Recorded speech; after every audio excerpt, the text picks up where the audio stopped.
At the same time we were putting together the words to tell the story of Sam and Charlie, our 26-week-old preemie twins, our 13-year-old daughter, Chloe, was working on a speech for her language and arts class in middle school. Only then, when she asked us to listen to her draft of, "For me, optimism is, ... did we realize that the boy's story could never be told any better than through the eyes of our most observant onlooker, their oldest sister. Chloe.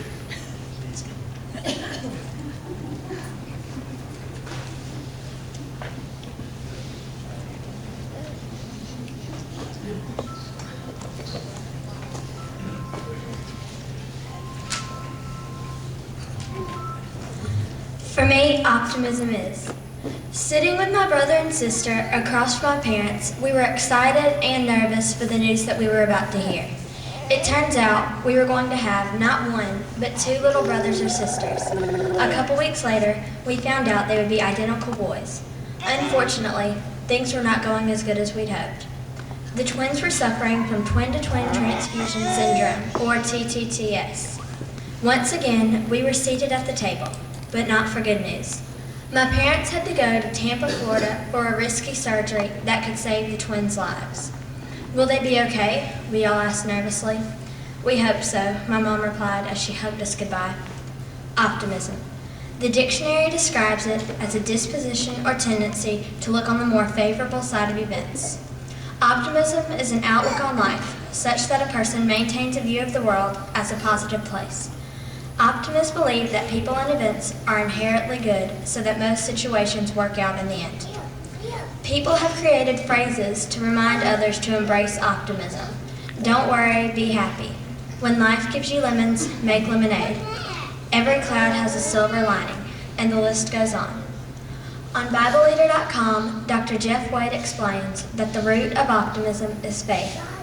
I believe that optimism is keeping the faith when things aren't going the way you're praying. God is in control.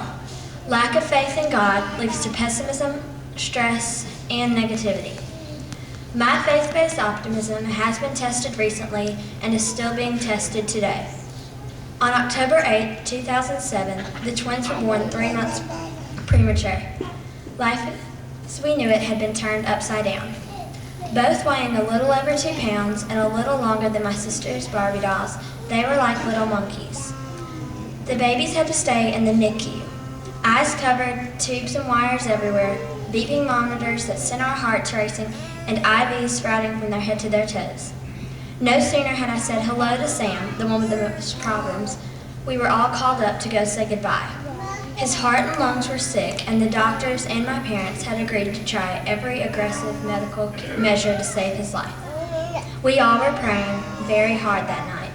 We all had to remain very optimistic and trust that God would take care of Sam. I remember overhearing my parents say that the doctors had done all they could medically do. It was now in God's hands. Optimism, knowing there's a bigger plan and that God is good all the time. After 88 days, the boys came home, but the fight was still on. After numerous clinical and therapy visits, we realized that Sam had suffered a brain injury from lack of oxygen. He has a condition called cerebral palsy. It causes him to have little control in his motor skills. While his twin Charlie is starting to walk, Sam still can't sit up on his own or roll over. The night I heard about his new struggle, I started to wonder why God wasn't doing anything. Sam had already been through so much, and nothing seemed to be going right.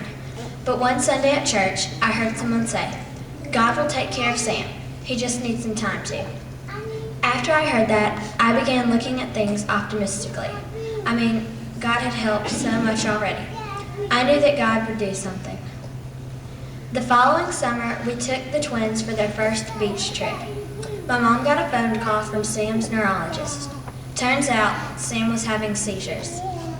We had to cut our beach trip short in order to get back in town for testing. My dad had to give Sam Acthar gel shots for 12 weeks straight. Sam's seizures were quite a setback for all of us. We can't plan ahead because who knows what will come up. My parents have had to go to numerous hospitals to find out what type of seizures Sam is having. If it hadn't been for my mother and father, I would have given up hope right then and there. My parents are an example of real optimists. They know that God will give Sam the strength he needs to pull himself on through, and as well, the strength as a family, the strength we need as a family to see him through it all. All of these experiences have taught me that optimism isn't just saying good things. It is keeping the faith even if things aren't going the way you're praying. I pray that our optimism will help Sam his whole life. God will answer our prayers, but it's his answers that we have to accept. He has provided our family for love and support all around.